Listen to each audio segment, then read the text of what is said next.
Okay, so at the end of last year, we had the great opportunity to run a small series of episodes on the future of transport. And I thought that they were some of the most interesting episodes we'd done as Outrage and Optimism. And today we're going to revisit that in a smaller way. We're just going to talk about electrification of transportation, one of the hottest topics in the world right now in the response to climate change.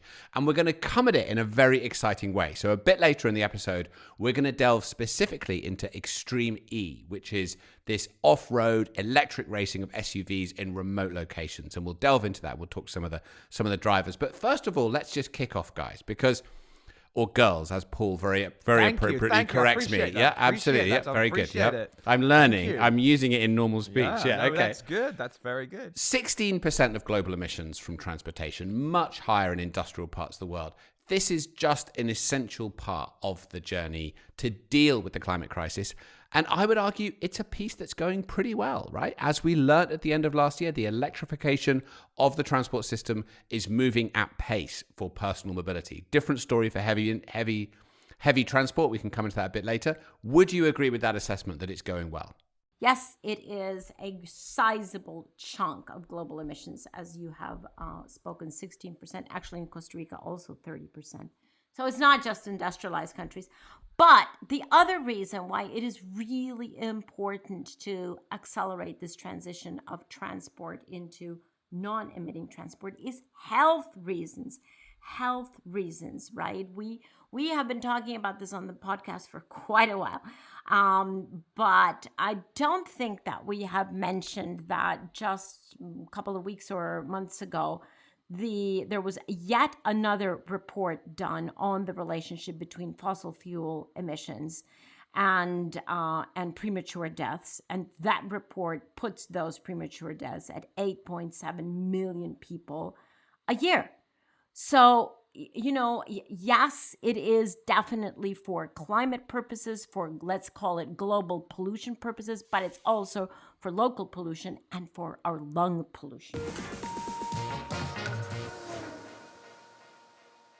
Extreme E. I mean, what can be more disruptive than Extreme E? So we would love to know from you. Nigel, how do you see Extreme E and this fantastic race that is being prepared? How do you see that contributing to the transformation in the transport sector? So I think the reason it's so important and exciting is it's a big chunk of the emissions, right? Everybody, we know that. Also, the combustion engine is like the iconic technology of the fossil fuel age.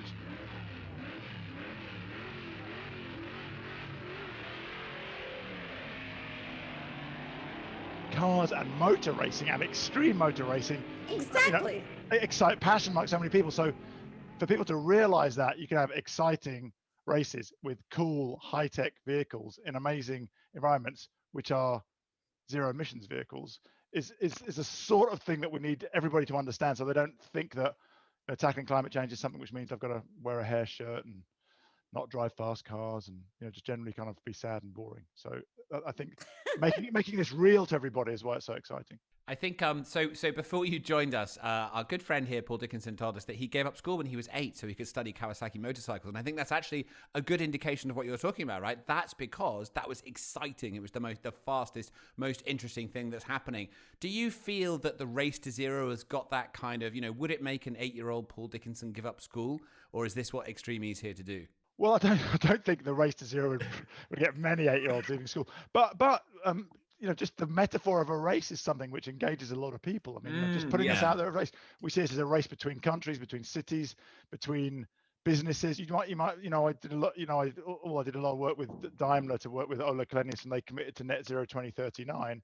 Well, he's just been trumped by General Motors saying net zero 2035, and they've just been trumped by Volvo saying 2030. So there's a nice little bit of competition amongst the CEOs of the car manufacturers. We're competitive animals, so we sometimes say the race to zero is the only race that we either win or lose together, but there is some competition within it as well, and that definitely attracts people to the race to the top of decarbonization. That's the exciting thing. Now, Nigel, without going sorry, Christiana. No, go ahead. I said without going I know Paul is so excited he can barely contain himself. We have to get all the information out of you, Nigel, before we go to the real experts who drive the race cars. But My question for you is, how is the race going between the petrol engine and the electric vehicle? Because it still seems like there's not so many electric vehicles around and charging points. How's the race going? Okay, so now I get to do a little bit of my maths. So, like the only thing more exciting than Kawasaki when I was 8 was mathematics. So the important thing is we know that every time we've had a major technological disruption, it doesn't happen linearly, like 5% this year, 5% next year, 5% the year after. It always takes ages to get going, and then suddenly it goes exponential. So that's what's happening with this race between the electric vehicle and the combustion vehicle, is that suddenly it's going exponential. So in Germany, just last week, they announced that the volume of the percentage of electric vehicles in the market is 3 times what it was a year ago. So it's like 21%. And if you add hybrids, it's 37%. So what I would say is beware anyone who says, oh, EVs are only 5% of the market, or they're only 10% of the market. The question is, how quickly has that doubled? Because that tends to be consistent. So if they've gone from 5 to 10 in a year, they're probably going to go from 10 to 20, and then from 20 to 40, then 40 to 80. So then suddenly it's all over.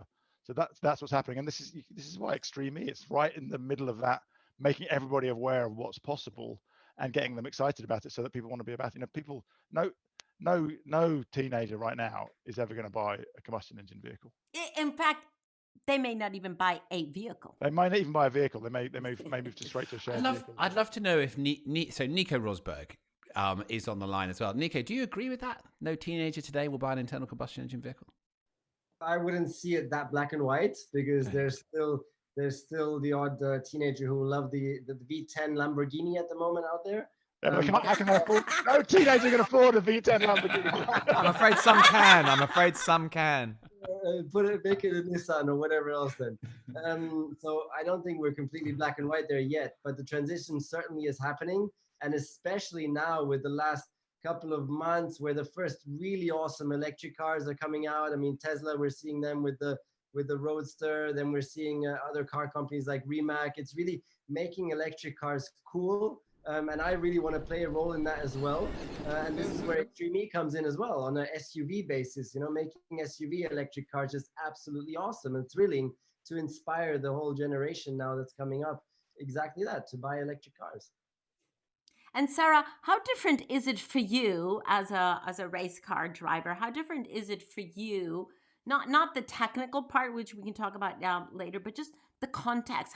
How do you understand racing an internal combustion engine versus racing an electric?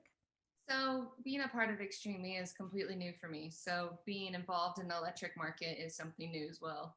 I come from, they like to call us the wild, wild west of off-road. We're kind of, a little bit behind the times when it comes to racing in the dirt, but Roughnecks, but that's solid gold. Yeah, it's more. I mean, in some ways, very exciting. They're both exciting, but it's a bit more kind of put it, frontier. Yeah. It was funny, like Chip Ganassi racing was like, we're kind of not sure. You guys are like, we're like cowboys and cowgirls out there, so we're trying to get a little head around it, to understand. Coming into this world, it's been awesome. It's been eye-opening. It's been, exhilarating to learn about, the impact we're going to make racing these Extreme E electric vehicles and the people we're going to be able to touch by doing so. So yeah, it's exciting.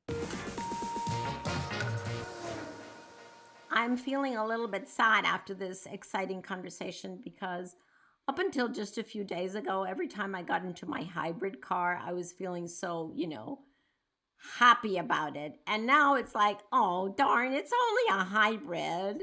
I want a full electric. So, Christiane, your car is not half empty, it is half full. We've been having some conversations about some aspects of Extreme E, are a little bit difficult to explain to the public.